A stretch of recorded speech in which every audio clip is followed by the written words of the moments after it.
Hello officers, क्या हाल चाल है आप सभी के। आई होप कि आप सभी बढ़िया होगे और आपकी प्रिपरेशन बहुत अच्छे से चल रही होगी। तो गाइस, आज के इस वीडियो में हम वापस से पढ़ने वाले हैं सुप्रीम कोर्ट के बारे में और उनके जजेस के बारे में। लास्ट हमने एक फर्स्ट लेक्चर अपलोड कर दिया है, जिन्होंने भी नहीं देखा यार, जो भी इस चैनल पर नए हैं और एनडीए सीडीएस सीएपीएफ की प्रिपरेशन कर रहे हैं, तो वो इस चैनल को चेकआउट जरूर करिएगा। आपको यहाँ बेस्ट कंटेंट देखने को मिल जाएगा। तो गाइस, सबसे फर्स्ट लेक्चर में हमने बहुत सारी चीजों के बारे में पढ़ा था। हमने पढ़ा था कि हमने कंट्रोवर्सी पढ़ी थी कि सुप्रीम कोर्ट जो जुडिशरी सिस्टम है उसका कंट्रोवर्सी कैसे एग्जीक्यूटिव और लेजिस्लेटिव के साथ रहती है।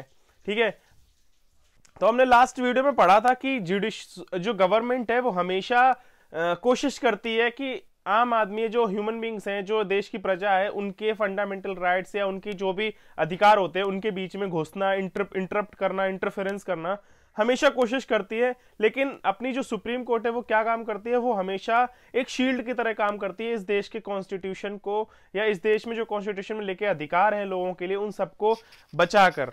ठीक है, तो सुप्रीम कोर्ट बहुत बड़ा रोल प्ले करती है। उन्होंने हर एक चीज के बारे में पढ़ा था कि अपॉइंटमेंट कैसे होते हैं, कितने जजेस बैठते हैं सुप्रीम कोर्ट में, हर एक चीज के बारे में।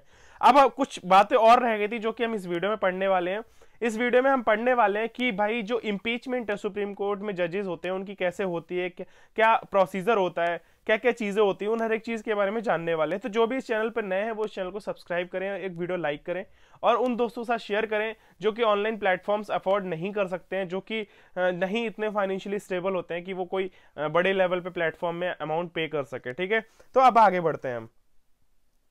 तो देखो यहाँ पर मैं कुछ आपको कुछ चीजें देखने को लिखने को सेंटेंस मिल जाएंगे, यहाँ पर आपको देखने को मिलेंगे। ठीक है, तो आपको ये इस थ्योरी के ऊपर ध्यान नहीं देना है, मैं आपको जो बताऊं सिर्फ आप उस चीज को समझना कि मैं आपको क्या बताने वाला हूं। देखो, इसमें हम पढ़ने वाले हैं सुप्रीम कोर्ट में जो बैठे जज होते हैं उनकी इंपीचमेंट कैसे होती है।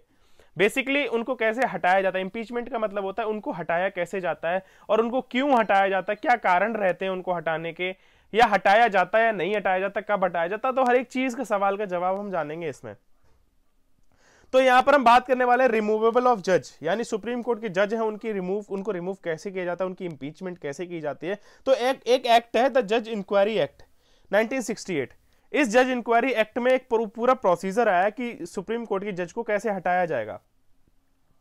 देखो, सबसे पहले मैं आपको बताऊंगा कि कोई भी चीज अपने कॉन्स्टिट्यूशन में या फिर ऑफिशियल गवर्नमेंट लेवल पे, बॉडी पे, या कुछ भी होता है, तो पार्लियामेंट एक ऐसी चीज है जहां पर लोकसभा राज्यसभा बैठते हैं, जहां पर मेंबर्स बैठते हैं, इनडायरेक्टली और डायरेक्टली इलेक्टेड पीपल बैठते हैं। ठीक है, जो एमएलए एमपी होते हैं वो बैठते हैं, तो उन सबकी कहीं ना कहीं सहमति चाहिए होती है। तो एक वोटिंग सिस्टम होता है। इसमें क्या होता है, देखो, जब सुप्रीम कोर्ट के जज को हटाया जाता है तो कम से कम 100 में जब हटाने के लिए क्या होता है, एक लेटर इशू किया जाता है कि भाई इस सुप्रीम कोर्ट के जज को हटाना है या इंपीचमेंट करनी है। ठीक है, तो कम से कम कि हटाने का, ये मान लो अगर हटाना भी है ना, इस चीज को इनिशिएट भी करना है, इस चीज को मोशन में लेकर आना है, इस चीज को पार्लियामेंट में लेकर आना है। ठीक है, इस चीज को स्पीकर ऑफ जो लोकसभा है उनके सामने इस चीज को रिप्रेजेंट करना है, या इस चीज को प्रेसिडेंट के सामने अपनी बात रखनी है, तो उन सारी चीजों को करने के लिए कम से कम 100 लोगों के सिग्नेचर चाहिए उस लेटर पे कि भाई 100 लोग राजी हैं कि इसको हटाया जाना चाहिए। मतलब सपोज मैं हूं, आप हो, किसी स्कूल में पढ़ रहे हो। ठीक है, अगर आपको उस स्कूल का प्रिंसिपल नहीं पसंद है, ठीक है, आपको उस स्कूल का प्रिंसिपल नहीं पसंद है, तो आप क्या करोगे, एक लेटर लिखोगे प्रिंसिपल को हटाने के खिलाफ। ठीक है, और उसमें कम से कम 10 बच्चों के या 20 बच्चों के सिग्नेचर करवाते हो। ठीक है, सिग्नेचर करवा के आप किसको देते हो जाके, कि भाई उस स्कूल के जो ओनर होते हैं, उस स्कूल के जो सीईओ होते हैं, कि भाई उनको बोलते हैं कि आपने इन प्रिंसिपल्स को हटाओ और कोई दूसरे प्रिंसिपल को अपॉइंट करो। उसी तरह से कि सुप्रीम कोर्ट के जज को अगर हटाना है तो आपको ये चीज प्रेसिडेंट को कह दे। वो हटाता कौन है, प्रेसिडेंट ही अपॉइंट करते हैं, प्रेसिडेंट ही हटा सकते हैं। लेकिन ऐसा नहीं कि प्रेसिडेंट, आप गए और आपने बोला कि भाई इस जज को हटा दो, तो प्रेसिडेंट ने बोला कि भाई हट जाओ, ऐसा नहीं है। पूरा एक प्रोसीजर होता है। ठीक है, प्रेसिडेंट पूरी इंक्वायरी करेगा, प्रेसिडेंट आपसे पूछेगा कि भाई हटाना क्यों है, क्या वजह है, या फिर कितने लोग चाहते हैं कि इस जज को हटाया जाए। तो उस बिल के ऊपर या उस लेटर के ऊपर कम से कम 100 लोगों के सिग्नेचर चाहिए होते हैं। ठीक है, उस चीज को इनिशिएट करने में, उस चीज को मोशन में लेकर आने में। और रिमूवेबल मोशन, यानी जो मोशन है, यानी कि उस चीज को हटाने के लिए इनिशिएट करना जो, ठीक है, उसमें कम से कम 100 लोगों के मेंबर्स के 100 मेंबर्स के सिग्नेचर चाहिए। ठीक है, कम से कम 100 लोगों के जो कि लोकसभा में, ठीक है, और 50 मेंबर्स के सिग्नेचर चाहिए राज्यसभा मेंबर्स में से, ठीक है। और जब सिग्नेचर यानी 150 सिग्नेचर हो जाते हैं 100 लोकसभा से और 50 राज्यसभा से, और फिर वो लेटर या वो बिल किसके पास जाता है, चेयरमैन के पास, या जो लोकसभा के या जो पार्लियामेंट के स्पीकर होते हैं उनके पास, ठीक है। और अब ये चीज डिपेंड करती है किसके ऊपर, स्पीकर के ऊपर, यानी कि जो पार्लियामेंट में स्पीकर बैठते हैं, जो लोकसभा स्पीकर होते हैं, या मतलब जो मेन अपने चेयरमैन वहां बैठते हैं, ठीक है, उनके पास ये जाता है कि भाई ऐसी ऐसी बात है, ठीक है। तो ये उन पर डिपेंड करता है वो उस चीज को एक्सेप्ट करते हैं या नहीं करते हैं, ठीक है। वो स्वीकारते भी हैं और नहीं भी स्वीकार सकते हैं, ऐसा कोई जरूरी नहीं है, ठीक है। वो उनके ऊपर डिपेंड करता है। अगर वो स्वीकार लेते हैं, ठीक है, अगर वो स्वीकार लेते हैं तो उसके बाद क्या होता है कि भाई 3 मेंबर्स की एक कमिटी जनरेट की जाती है, 3 मेंबर्स की कमिटी बनाई जाती है, इनिशिएट करी जाती है कि भाई इन्वेस्टिगेट करने के लिए, समझे। देखो सिंपल सी बात मैं आपको वापस से कंक्लूड करता हूं कि अगर सुप्रीम कोर्ट के जज को हटाना है तो क्या करना है, 100 में अगर एक बिल निकालना है, एक लेटर निकालना है, एक लेटर लिखना है, ठीक है। ये लेटर फाइनली जाता किसके पास है, प्रेसिडेंट के पास जाता है। लेकिन उससे पहले क्या होता है, एक लेटर लिखा जाता है, लेटर पे कम से कम 100 मेंबर्स लोकसभा के सिग्नेचर करेंगे और 50 मेंबर्स राज्यसभा के सिग्नेचर करेंगे कि हाँ भाई हम 150 लोग एग्री हैं कि इस सुप्रीम कोर्ट के इस जज को हटाया जाए। ये बात आपको क्लियर हो गई, ठीक है। फिर क्या होता है कि वही बिल या वो लेटर किसके पास जाता है, चेयरमैन के पास जाता है, पार्लियामेंट के स्पीकर के पास जाता है। अब ये पार्लियामेंट पर डिपेंड करता है कि पार्लियामेंट एक्सेप्ट करती है या नहीं करती है। वो रिफ्यूज कर सकती है और एक्सेप्ट भी कर सकती है। रिफ्यूज कर दिया तो उस बात को वहीं खत्म कर दिया जाता है, लेकिन अगर वो स्पीकर एक्सेप्ट कर लेता है उस लेटर को, ठीक है, उसके बाद क्या होता है कि 3 मेंबर्स की एक कमिटी बनाई जाती है और जो उस सुप्रीम कोर्ट के जज पर चार्जेस लगाए गए हैं उन सब चीजों को इन्वेस्टिगेट करने के लिए। कहते हैं ना कि भाई कोई कई बार होता है ना, कोई भी केस हो जाता है तो सीबीआई को इन्वेस्टिगेट करने के लिए अपॉइंट कर दिया जाता है उस केस को, कि भाई इन पर जो चार्जेस लगे हैं, इनके ऊपर जो चीजें गलत आरोप लगाए गए हैं उन चीज को इन्वेस्टिगेट करो कि वो सही है या गलत। उसी तरह से एक कमिटी बनाई जाती है और कमिटी में कौन कौन होता है, कमिटी में होते हैं चीफ जस्टिस होते हैं सुप्रीम कोर्ट के, या कोई जज होता है, सीनियर मोस्ट जज हो सकता है, ठीक है, हाई कोर्ट के चीफ जस्टिस हो सकते हैं, और कोई भी एक जज सीनियर मोस्ट या बहुत वेल एजुकेटेड जज जो सुइटेबल होता है उस कमेटी में होने के लिए। तो 3 लोग होते हैं, सुप्रीम कोर्ट के चीफ जस्टिस, ठीक है, चीफ जज, और हाई कोर्ट के चीफ जज, और एक सीनियर मोस्ट जज। 3 लोगों की कमेटी होती है और वो इन्वेस्टिगेट करती है कि जो सुप्रीम कोर्ट के जज के ऊपर चार्जेस लगाए गए हैं वो सही है या गलत। और अगर वो चार्जेस सही पाए जाते हैं, अगर वो जज गिल्टी पाया जाता है, ठीक है, और देखो जज को क्यों हटाया जाता है, क्योंकि जज जब कोई मिसबिहेव करता है किसी वजह किससे या किसी के साथ, ठीक है, तो जब वो जज गिल्टी पाया जाता है उसके मिसबिहेवियर की वजह से, ठीक है, तो हाउस क्या करता है, उस मोशन को कंसीडर कर लेता है और उसके ऊपर उसकी इंपीचमेंट स्टार्ट हो जाती है, ठीक है। तो जब वो मोशन में आ जाता है, जब वो चीजें क्लियर हो गई, वो चीज वो जज गिल्टी पाया गया, ठीक है, तो उसकी इंपीचमेंट स्टार्ट हो जाती है। उसके बाद एक वोटिंग होती है, ठीक है, वोटिंग कराई जाती है और स्पेशल मेजोरिटी के साथ, और अगर स्पेशल मेजोरिटी के साथ वो वोटिंग पास हो जाती है तो फिर भाई वो जो बिल है, वो लेटर है, वो किसके पास जाता है, प्रेसिडेंट के पास प्रेजेंट किया जाता है और उस जज को हटा दिया जाता है। तो ये पूरा प्रोसीजर है। अगर मैं शॉर्ट एंड स्वीट तरीके से बताऊं तो भाई क्या करना होता है, एक लेटर लिखा जाता है, लेटर में लोकसभा के 100 मेंबर्स सिग्नेचर करते हैं, 50 राज्यसभा के मेंबर्स के सिग्नेचर करते हैं। उसके बाद वो बिल जाता है चेयरमैन के पास, यानी पार्लियामेंट के जो स्पीकर होते हैं उनके पास, वो एक्सेप्ट करते हैं तो आगे की प्रक्रिया शुरू होती है। अगर वो रिफ्यूज कर देते हैं तो उस बात को वहीं खत्म कर दिया जाता है। और अगर वो स्पीकर ऑफ पार्लियामेंट अगर एक्सेप्ट करते हैं उस बिल को तो एक 3 मेंबर्स की कमेटी बिठाई जाती है, सुप्रीम कोर्ट और हाई कोर्ट के चीफ जस्टिस बैठते हैं, ठीक है, और एक सीनियर मोस्ट जज बैठते हैं। 3 लोगों की कमेटी होती है, वो इन्वेस्टिगेट करते हैं और अगर वो जज गिल्टी पाया जाता है अपने मिसबिहेवियर के कारण तो वो जो मोशन है, वो जो बिल है, वो मोशन में आके कंसीडर कर लिया जाता है हाउस की तरफ से। और फिर पार्लियामेंट में क्या होता है, हाउस क्या करता है, एक वोटिंग सिस्टम करता है और स्पेशल मेजोरिटी के साथ अगर वो स्पेशल मेजोरिटी के साथ वो बिल पास हो जाता है तो वो बिल किसके पास जाता है, फाइनली प्रेसिडेंट के पास, और प्रेसिडेंट फिर उस जज को हटा देते हैं, ठीक है। ये एक पूरा प्रोसीजर होता है। लेकिन इसी के साथ एक बहुत इंटरेस्टिंग बात क्या है कि एक फर्स्ट केस जो इंपीचमेंट हुई थी, सबसे पहला जो केस इतिहास में रहा हमारे कॉन्स्टिट्यूशन में, सबसे पहला केस जब सुप्रीम कोर्ट की जज की इंपीचमेंट की बात हुई थी, तो उन जज का नाम था justice V Ramaswamy, supreme court के जज थे। ये बात है 1991 से लेकर 1993 के बीच, और ये गिल्टी पाए गए थे, ये अपने मिसबिहेवियर के कारण गिल्टी पाए गए थे, लेकिन इनको नहीं हटाया जा सका। इसके पीछे कारण यह था कि भाई जो पार्लियामेंट में, हाउस में जो वोटिंग होती है, स्पेशल मेजोरिटी की रिक्वायरमेंट होती है, उसमें जो लोकसभा में उस टाइम कांग्रेस पार्टी थी और कांग्रेस पार्टी ने वोट करने से मना कर दिया था, तो स्पेशल मेजोरिटी नहीं हो पाई थी पॉसिबल, और इस वजह से उनको नहीं हटाया जा सका। ठीक है, तो ये थी एक सुप्रीम कोर्ट के जज के रिमूवेबल की कहानी, इंपीचमेंट की कहानी, कि कैसे इंपीचमेंट उनका किया जाता है। ठीक है, अब नेक्स्ट आता है एक्टिंग एडहोक एंड रिटायर्ड जजेस।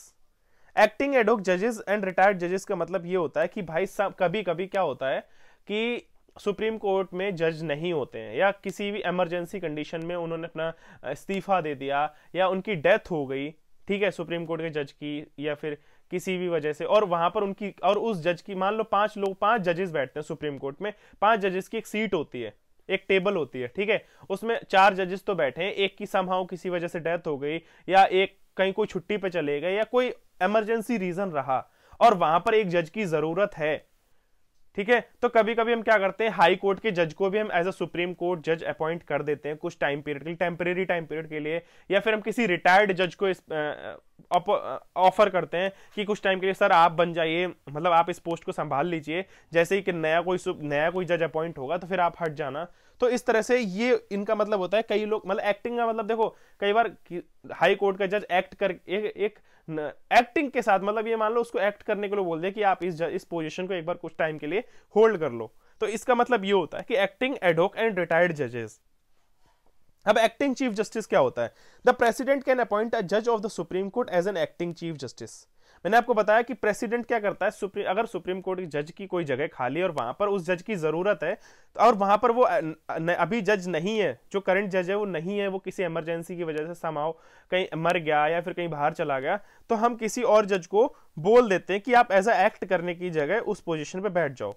और वो कब बोलता है? जब ऑफिस ऑफ चीफ जस्टिस, अगर वो जगह खाली है, ठीक है, तो चीफ जस्टिस ऑफ इंडिया क्या करता है, टेम्परेली, मतलब अगर वहां पर चीफ जस्टिस जो है टेम्परेली एब्सेंट है, ठीक है, या फिर chief justice of India unable है अपनी जो ड्यूटी है वो परफॉर्म करने के लिए, ठीक है, तो चीफ जस्टिस क्या करते हैं? यहां पर एक्टिंग चीफ जस्टिस की बात करी गई कि चीफ जस्टिस अगर समहाउ अपनी जो ड्यूटी है वो परफॉर्म करने में असमर्थ है उस समय के लिए, या वो जगह खाली है, वहां पर अभी कोई चीफ जस्टिस अपॉइंट नहीं हुआ है, ठीक है, या उसकी डेथ हो गई है, या उसने रेजिग्नेशन दे दिया और वो जगह खाली है, तो वो किसी भी जज को, सुप्रीम कोर्ट के जज को बोल सकता है कि आप अभी चीफ जस्टिस की तरह यहां पर कुछ टेम्परेरी टाइम पीरियड के लिए एक्ट कर लो, ठीक है।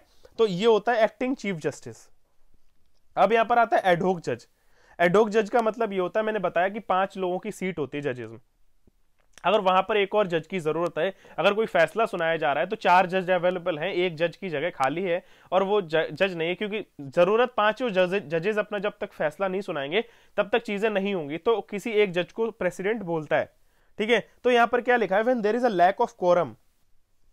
कोरम का मतलब है वो जगह खाली है, ठीक है, ऑफ द परमानेंट जजेस टू होल्ड और continue any session of the supreme court, chief justice of India can appoint. तो यहां पर है कि चीफ जस्टिस, मतलब वो जज 5 जजेस की में से एक जगह खाली है, ठीक है, तो चीफ जस्टिस क्या करते हैं? वो हाई कोर्ट के जज को सुप्रीम कोर्ट का जज बना देते हैं, अपॉइंट कर देते हैं एज अ एडहोक जज of the supreme court for a temporary period. और वो बनाते कब है? ही कैन डू सो, ये वो सिर्फ तभी कर सकते हैं after consultation with the chief justice of the high court.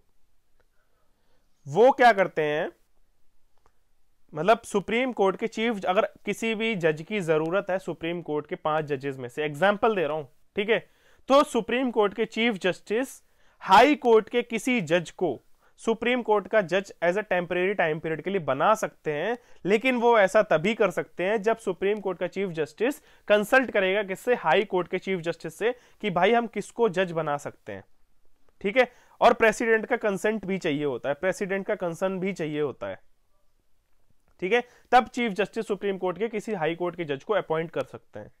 The जज सो अपॉइंटेड शुड बी क्वालिफाइड, और वो क्वालिफाइड है किसके लिए? फॉर अपॉइंटमेंट एज अ जज ऑफ द सुप्रीम कोर्ट। मतलब अपॉइंट तो तभी करते हो, वो पोस्ट हम तभी किसी को दे सकेंगे ना जब वो उस चीज के लिए क्वालिफाइड होगा, ठीक है।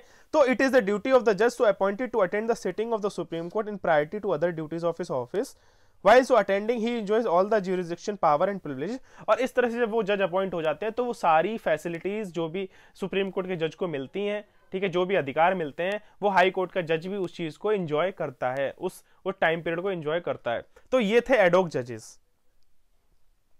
नेक्स्ट आता है रिटायर्ड जजेस। रिटायर्ड जजेस की क्या, अब देखो मैंने आपको एक्टिंग चीफ जस्टिस की बता दी कहानी। एक्टिंग चीफ जस्टिस को कौन अपॉइंट कर सकता है? प्रेसिडेंट, ठीक है।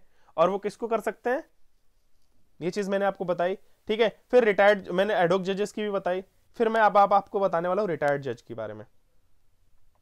डिफरेंस देखो आप तीनों जजेस में कि प्रेसिडेंट एक्टिंग चीफ जस्टिस किसको बना सकते हैं? सिर्फ उसी को, सुप्रीम कोर्ट के किसी भी जज को। एक्टिंग चीफ जस्टिस कौन बनेगा? सुप्रीम कोर्ट का जज। और सुप्रीम कोर्ट का जज कौन बनेगा? हाई कोर्ट का जज। और वो कौन अपॉइंट करेगा? चीफ जस्टिस अपॉइंट करेंगे, प्रेसिडेंट से कंसल्ट करके और हाई कोर्ट के चीफ जस्टिस से कंसल्ट करके, ठीक है। अब आते हैं रिटायर्ड जजेस की बात। रिटायर्ड जजेस में यहां पर आती है कि भाई जब कोई समहाउ उस जगह पर अवेलेबल नहीं होता, चलो हम पढ़ते हैं इस सेंटेंस को। At any time, the Chief Justice of India can request a retired judge of the Supreme Court or a retired judge of a High Court who is duly qualified for the appointment as a judge of the Supreme Court to act as a judge of the Supreme Court for a temporary period। अब यहां पर भाई retired जज को भी as a temporary time period के लिए supreme court का जज बनाया जा सकता है, लेकिन वो तभी कि वो भाई हाईली क्वालिफाइड और उस पोजीशन के लिए क्वालिफाइड हो, ठीक है। और वो ये चीजें कौन, मतलब चीफ जस्टिस कब कर सकता है? वो कंसल्ट करेगा, कंसेंट चाहिए हो किसका? प्रेसिडेंट का, ठीक है, कि भाई इस बंदे को हमें अपॉइंट करना है। और जो भी अलाउंसेस होते हैं सुप्रीम कोर्ट के जजेस के, ठीक है, जो भी चीजें होती हैं, ज्यूरिसडिक्शन पावर होती है, वो सारी चीजें वो जज इंजॉय करता है। तो ये थी कहानी रिटायर्ड जज की, ठीक है। नेक्स्ट आता है सीट एंड प्रोसीजर के बारे में। तो हमने इसमें क्या पढ़ा? इंपीचमेंट पढ़ी सुप्रीम कोर्ट के जजेस की। फिर हमने पढ़ा कि रिटायर्ड जज, एडोक जज और एक्टिंग चीफ जस्टिस कैसे अपॉइंट होते हैं या कौन होता है, उन्हें कौन अपॉइंट करता है। अब हम पढ़ने वाले सीट एंड प्रोसीजर की। सुप्रीम कोर्ट में जो सीट और उनका प्रोसीजर होता है वो कैसे होता है। यहां पर सीट ऑफ सुप्रीम कोर्ट का मतलब आप इस सेंटेंस से सीधा समझ पा रहे होगे। Seat of the supreme court यानी कि सुप्रीम कोर्ट में जजेस की जो सीट होती है, जो बेंच होती है, उसकी कहानी हम पढ़ने वाले हैं। यहां पर लिखा था, देखो अब अपनी जो सुप्रीम कोर्ट है, सुप्रीम कोर्ट अभी अपनी कहां है? सुप्रीम कोर्ट दिल्ली में, ये चीज मैंने आपको बताई हुई है और आप सभी को पता भी है, कोई बड़ी बात नहीं है, ठीक है। लेकिन ऑल ओवर इंडिया में सुप्रीम कोर्ट को दिल्ली में ही क्यों रखा गया?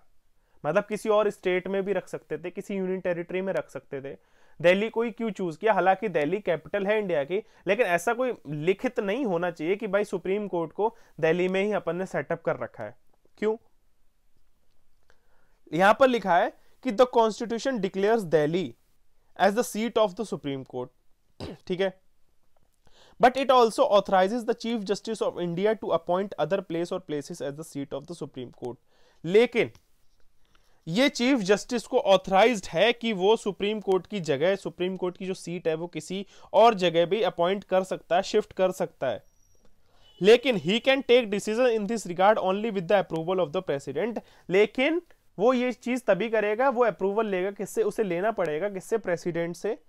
लेकिन ऐसा ऑप्शनल है, कंपल्सरी नहीं है। मतलब कि देखो, सुप्रीम कोर्ट को अपन कहीं और भी मूव कर सकते हैं, अदर प्लेसेस पर, ठीक है, और वो ये चीज अप्रूवल ये चीज कर सकता है प्रेसिडेंट से अप्रूवल लेकर। लेकिन ये चीज ऑप्शनल है, आपके पास ऑप्शन है कि आप कर सकते हो, लेकिन कंपलसरी नहीं है। तो चीफ जस्टिस ऐसा नहीं है कि चीफ जस्टिस को, मतलब क्या बोलते हैं, कहीं पर चीफ जस्टिस कहीं पर भी उस चीज को कर दे, ठीक है। तो this provision is any optional and not compulsory. This means that no court can give any direction either to the president और to chief justice to appoint any other place as a seat of the supreme court. तो chief justice हो चाहे president हो, इन दोनों को कोई भी court या कोई भी जज ऑर्डर नहीं दे सकता कि सुप्रीम कोर्ट की जगह बदल देनी चाहिए, उसको शिफ्ट कर देना चाहिए, उसको कहीं और मूव कर देना चाहिए, ठीक है। तो ये थी सीट एंड प्रोसीजर। अब बात कर रहे हैं प्रोसीजर ऑफ द कोर्ट के बारे में।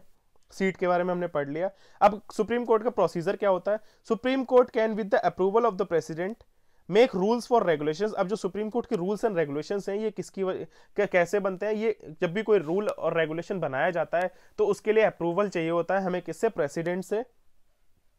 ठीक है, प्रैक्टिस या कोई भी प्रोसीजर होता है, प्रेसिडेंट से सारी चीजों की परमिशन ली जाती है कि भाई हाँ ये कानून हम बनाने जा रहे हैं तो आपका अप्रूवल चाहिए। ठीक है, लेकिन जब कोई प्रेसिडेंट ऐसे कोई कानून बनाता है, यानी कि कोई कॉन्स्टिट्यूशनल केस होता है, ठीक है, कोई भी कॉन्स्टिट्यूशनल केस होता है जो कि किसके रेफरेंस में? प्रेसिडेंट के रेफरेंस में, अंडर आर्टिकल 143। ठीक है, तो वहां पर अब यहां पर देखो, द कॉन्स्टिट्यूशनल केसेस और references made by the president under article 143 are decided by the bench consisting of at least 5 जजेस। मतलब यहां पर बोला गया है कि भाई जो कॉन्स्टिट्यूशनल केसेस हैं या जो रेफरेंसेस हैं प्रेसिडेंट के द्वारा आर्टिकल 143 के तहत डिसाइड किए जाते हैं, तो ये डिसाइड किसके थ्रू किए जाते हैं? जो 5 जजेस की जो बेंच होती है। ठीक है, all other cases are decided by single जज एंड डिवीजन बेंचेस। यहां पर ये कहा गया है कि अगर कोई भी ऐसी चीज जो प्रेसिडेंट से रिलेटेड है, प्रेसिडेंट के रिगार्डिंग, प्रेसिडेंट के रेफरेंस में, ठीक है, कोई ऐसा केस है, कोई भी ऐसा कॉन्स्टिट्यूशनल केस है, कोई ऐसा रेफरेंस है जो प्रेसिडेंट के इर्द गिर्द है, प्रेसिडेंट से रिलेटेड है, प्रेसिडेंट के द्वारा है, ठीक है, तो उस चीज पर फैसला कौन सुनाएगा? उस चीज पर फैसला 5 जजेस की बैठी हुई जो बेंच होती है वो सुनाएगी। ठीक है, लेकिन इस चीज प्रेसिडेंट के केसेस के अलावा, प्रेसिडेंट के कॉन्स्टिट्यूशनल केस और प्रेसिडेंट के रेफरेंस के अलावा कोई अदर केसेस होते हैं, वहां पर तो सिंगल जज भी अपना फैसला सुना देता है, लेकिन प्रेसिडेंट के केस के रेफरेंस में जो भी केसेस होते हैं उसमें 5 जजेस की बेंच ही अपना फैसला सुनाएगी। ठीक है, the judgments are delivered by the open court. All judgments are by majority vote, but if different then जजेस कैन गिव डिसेंटिंग जजमेंट और ओपिनियन। ठीक है, तो यहां पर ओपन कोर्ट में इस चीज का फैसला सुनाया जाता है। सबकी मेजोरिटी, कम से कम जो भी 5 जजेस अपना फैसला सुनाते हैं उसमें मेजोरिटी रिक्वायर्ड होती है, और अगर मेजोरिटी डिफर होती है तो जजेस अपना अपना फैसला भी सुना सकते हैं। ठीक है, अपने अपने ओपिनियन रख सकते हैं। ये था प्रोसीजर।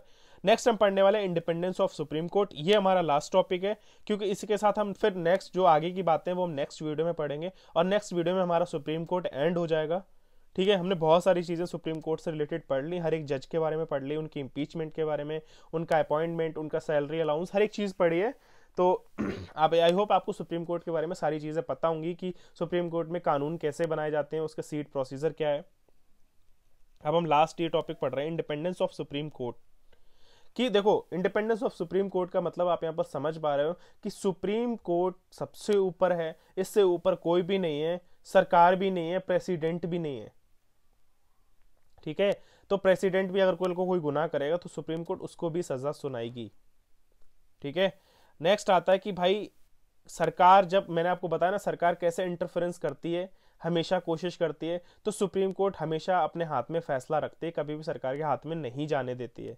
तो उन चीज़ों के बारे में पढ़ेंगे। देखो, आप सभी को पता है, यहाँ पर देखो सुप्रीम कोर्ट के फेडरल है, मतलब फेडरल कोर्ट है, वो इंडिपेंडेंट है। फेडरल का मतलब यही होता है इंडिपेंडेंट। ठीक है, किसी पर डिपेंड नहीं है। तो सुप्रीम कोर्ट क्या है? हालांकि अपना देश जो है डेमोक्रेटिक है, but supreme court federal country है, उसको तानाशाही समझ लो कि भाई उसका लिखा हुआ फैसला, उसको सुनाया हुआ फैसला ही सब कुछ है।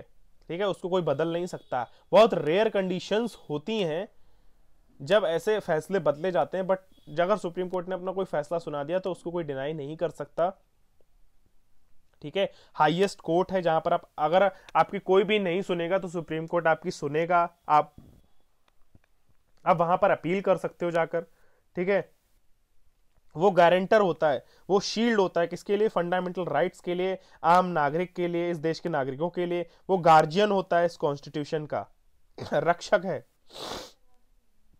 वो कॉन्स्टिट्यूशन का रक्षक है। Therefore it's independence becomes very essential, और उसका आत्मनिर्भर होना ही बहुत ज्यादा जरूरी है। अगर वो आत्मनिर्भर नहीं होगा तो ना ही आपके फंडामेंटल राइट्स बचेंगे। ठीक है, हर नागरिक बहुत ज्यादा परेशान रहने लग जाएगा, उसके ऊपर लोग तानाशाही करेंगे। आप किसके पास जाकर अपनी शिकायत लगाओगे अगर आपके साथ कोई अन्याय करेगा? तो उसका आत्मनिर्भर होना जरूरी है। ठीक है, और ये बहुत इफेक्टिव है, और वो अपनी जो ड्यूटीज है वो बहुत ही अच्छे तरीके से, बहुत ही स्मूथ तरीके से करना चाहता है, ठीक है। उसके ऊपर कई बार सरकार ने अपनी तानाशाही बनाने की कोशिश करी, बट नहीं हो सकता। सुप्रीम कोर्ट को कॉन्स्टिट्यूशन ने यानी हमारे भीमराव अंबेडकर ने बहुत ज्यादा पावर्स दी हुई हैं, ठीक है। तो इन चीजों के बारे में पढ़ते हैं, ये एक सेफगार्ड है, ठीक है। तो हम आगे बढ़ते हैं। पहला आता है mode of appointment. Supreme court के जजेस का अपॉइंटमेंट मैं आपको बता चुका हूं, लेकिन हम वापस से एक बार पढ़ लेते हैं शॉर्ट एंड स्वीट तरीके से, ठीक है। तो अपॉइंटमेंट कौन करता है? प्रेसिडेंट, ये चीज आप सभी को पता है, ठीक है। किससे कंसल्ट करके? मतलब प्रेसिडेंट अपॉइंट करते हैं चीफ जस्टिस से कंसल्ट करके या जो भी जुडिशरी होती है उससे कंसल्ट करके, ठीक है, जो supreme court of high court and जजेस से। ये चीज मैंने आपको बता दी। नेक्स्ट आता है सिक्योरिटी ऑफ टेन्योर। यहाँ पर बात करी गई कि टाइम पीरियड जो सुप्रीम कोर्ट के जजेस होते हैं, ठीक है, जजेस of provided the security of they can be removed from office by the president. उनको सिर्फ प्रेसिडेंट रिमूव कर सकते हैं। और उनको रिमूव क्यों किया जाता है? उनके मिसबिहेवियर के कारण। अगर वो गिल्टी फाउंड होते हैं तो उनको रिमूव किया जा सकता है, ठीक है। तो this means that they do not hold their office during the play. और यहाँ पर बात करी गई है कि अगर वो उस अपनी एक सुप्रीम कोर्ट में जो पोस्ट है उसके बाद वो कोई ऑफिस ऑफ प्रॉफिट होल्ड नहीं रख सकते हैं, ठीक है। और प्रेसिडेंट उनको अपॉइंट करता है। सिक्योरिटी, तो प्रेसिडेंट उनकी जो टेन्योर है, उनका जो टाइम पीरियड है उसको सिक्योर कौन करता है? प्रेसिडेंट करते हैं, ठीक है। और उनको रिमूव सिर्फ तभी किया जा सकता है अगर उनका मिसबिहेवियर है, वो गिल्टी फाउंड होते हैं। तो उनकी इंपीचमेंट के लिए एक बड़ा प्रोसीजर होता है, मोस्टली इतना आसान नहीं होता, तो जल्दी ये सारी चीजें होती नहीं है। नेक्स्ट आता है फिक्स सर्विस कंडीशन। यहाँ पर उनके सैलरी अलाउंसेस के बारे में बात करी गई है कि जो भी सैलरी है, अलाउंसेस हैं, जो भी अदर खर्चे हैं, उनके पेंशन है, कब पेंशन, रिटायर होने के बाद कितनी पेंशन मिलेगी, हर एक चीज कौन डिसाइड करता है? पार्लियामेंट डिसाइड करती है। और एक बार पार्लियामेंट जो चीजें डिसाइड कर देती है और उसके बाद जज अपॉइंट हो जाता है, तो उसके बाद उसमें चेंजेस नहीं होते हैं। सिर्फ और सिर्फ चेंजेस तभी होते हैं जब बहुत ज्यादा इमरजेंसी, फाइनेंशियल इमरजेंसी होती है, कोई बहुत रेयर कंडीशंस होती हैं, तब जाके सुप्रीम कोर्ट के जज के जो भी सर्विसेज हैं वो चेंज की जा सकती हैं। लेकिन हालांकि अपॉइंट होने के बाद कुछ भी चेंज नहीं किया जाता है। नेक्स्ट आता है expenses charges on consolidated fund. यहाँ पर salary allowance and pension of the जजेस are the staff as well as the administration expenses consolidated fund के बारे में बात करी गई। और ये वोटेबल नहीं होते हैं पार्लियामेंट में कि कितना रखना चाहिए उसके ऊपर वोटिंग करी जाए, ऐसा नहीं है, ठीक है। ये सिर्फ डिस्कस किया जाता है। नेक्स्ट आता है कंडक्ट ऑफ जजेस कैन नॉट बी डिस्कस्ड, ठीक है। The constitution prohibits any discussion in parliament और in state legislature with the respect to the conduct of the जजेस of the supreme court in the discharge of the duties except when an impeachment. मतलब यहाँ पर simple सी बात ये कही है कि भाई पार्लियामेंट में सुप्रीम कोर्ट को जज के लेके कोई भी ऐसा डिस्कशन नहीं किया जाता है, ये प्रोहिबिट है, ठीक है। ऐसा नहीं है कि आप कभी भी उनके बारे में किसको हटाना है, किसको क्या करना है, ये आपके मतलब की चीज़ नहीं है। मतलब not a cup of T. Parliament की ये चीज़ नहीं है कि पार्लियामेंट को ये राइट नहीं है, ठीक है। सिर्फ इम्पीचमेंट ऐसी होती है जब इम्पीचमेंट करनी होती है सीरियस तौर पे, किसी जज को सच में हटाना होता है, उस लेवल पे आप जाकर वो चीज़ें इनिशिएट कर सकते हो और स्पीकर के पास आप जा सकते हो सिग्नेचर करवा कर। लेकिन आपके पास ये कंडक्ट ऑफ जजेस, मतलब जजेस से रिलेटेड कि किसको अपॉइंट करना है, किसको हटाना है, ये चीजें आप डिस्कस नहीं कर सकते हो, ठीक है। फिर आप यहाँ पर ये है कि भाई जज अगर रिटायर हो जाता है उसके बाद उनकी जो प्रैक्टिस होती है, अगर वो लोकल लेवल पे काम करना चाहते हैं, ban on practice after retirement. The retired जजेस of the supreme court are prohibited from pleading और एक्टिंग इन एनी कोर्ट और before any authority within the territory of India, ठीक है। सुप्रीम कोर्ट के जज को आफ्टर रिटायरमेंट कहीं भी प्रैक्टिस करने की, कोई भी एक्टिंग करने की या कहीं कोई ऑफिस में काम करने के लिए बैन है। This ensures that they do not favour anyone in the hope of future favour. मतलब यहाँ पर उनको मना किया हुआ है, रिटायरमेंट के बाद आपको कहीं कोई प्रैक्टिस वगैरह नहीं करनी है, ठीक है। नेक्स्ट आता है power to finish for its contempt. अगर सुप्रीम कोर्ट के जज का कोई भी उल्लंघन करता है, उनके दिए हुए ऑर्डर का कोई उल्लंघन करता है, चाहे वो गवर्नमेंट बॉडी क्यों ना हो, पुलिस हो, सीबीआई हो, कोई भी हो, अगर उनकी बात को कोई नहीं मानेगा तो उसके खिलाफ सुप्रीम कोर्ट उसको पनिश कर सकती है, ठीक है। क्योंकि ये चीज उनकी डिग्निटी को, उनके ऑनर को अपमानित कर रहा है, ठीक है। नेक्स्ट आता है freedom to appoint its staff. The chief justice of India can appoint officers and servants of the supreme court without any interference from the executive. यानी एग्जीक्यूटिव कौन है? मैं आपको बताया था मैंने, एग्जीक्यूटिव वो लोग होते हैं जो हाईएस्ट अथॉरिटी होती है इंडिया की, जैसे प्रेसिडेंट, प्राइम मिनिस्टर, ठीक है। तो उनकी बिना किसी इंटरफेरेंस के चीफ जस्टिस जो है अपॉइंट कर सकते हैं वहाँ के सर्वेंट्स वगैरह होते हैं, जो ऑफिसर्स होते हैं सुप्रीम कोर्ट के, उनको, ठीक है। नेक्स्ट आता है its jurisdiction can not be curtailed. The parliament is not authorise to curtail this jurisdiction and powers of the Supreme Court. The Constitution has guaranteed to the Supreme Court jurisdiction of various kinds. However, the Parliament can extend the same.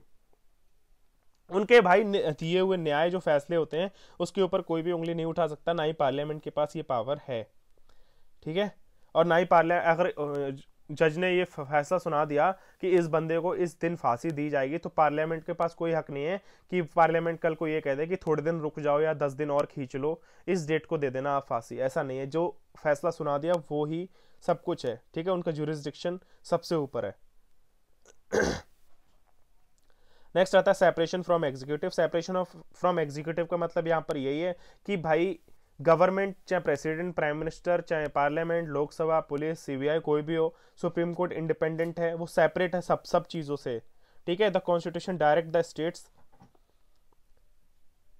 to separate the judiciary from the executive in the public services. This means that the executive authorities should not possess the judicial power. Consequently, upon its implementation, the role of executive authorities judicial came to an end. यहाँ पर simple सी बात ये कही गई है कि भाई सभी मतलब वो सेपरेट है किससे, एग्जीक्यूटिव और लेजिस्लेटिव से, ठीक है। तो जुडिशरी सबसे ऊपर है, सिंपल सी बात। आपने मेरे हर एक वीडियो में बस यही सुना है कि गवर्नमेंट बहुत ज़्यादा इंटरफेरेंस करने की कोशिश करती है, लेकिन सुप्रीम कोर्ट सबसे सुप्रीम है, उससे ऊपर कोई भी नहीं है। उसके जजेस हो, यानी कि सारी की सारी पावर वो लोग सब आपस में सॉर्टेड कर लेंगे, लेकिन एग्जीक्यूटिव और लेजिस्लेटिव का यहाँ पर कोई रोल नहीं है। और जब अगर किसी जज की इम्पीचमेंट की जाती है सुप्रीम कोर्ट के, तो उसकी इम्पीचमेंट का एक बहुत बड़ा प्रोसीजर है जो कि हमने स्टार्टिंग में पढ़ा, ठीक है। कि ऐसा नहीं है, मजाक नहीं है कि कोई भी पार्लियामेंट में उठकर साइन करवा ले और इम्पीचमेंट हो जाए, ऐसा नहीं है। एक बड़ा प्रोसीजर है, हर चीज की इन्वेस्टिगेशन होती है, सब कुछ होता है। तो बस यही था आज के इस वीडियो में, ठीक है गाइस। तो जो भी इस चैनल पर नए हैं वो चैनल को सब्सक्राइब जरूर कर लें और हमें सपोर्ट दिखाएं। हमें बहुत जल्दी ग्रो करना है, ठीक है। हमें उन बच्चों तक पहुंचना है जो कि कहीं भी फीस देने में असमर्थ हैं और जो पढ़ना चाहते हैं। तो मिलते हैं नेक्स्ट वीडियो में, तब तक के लिए जय हिंद, have a good day and bye bye.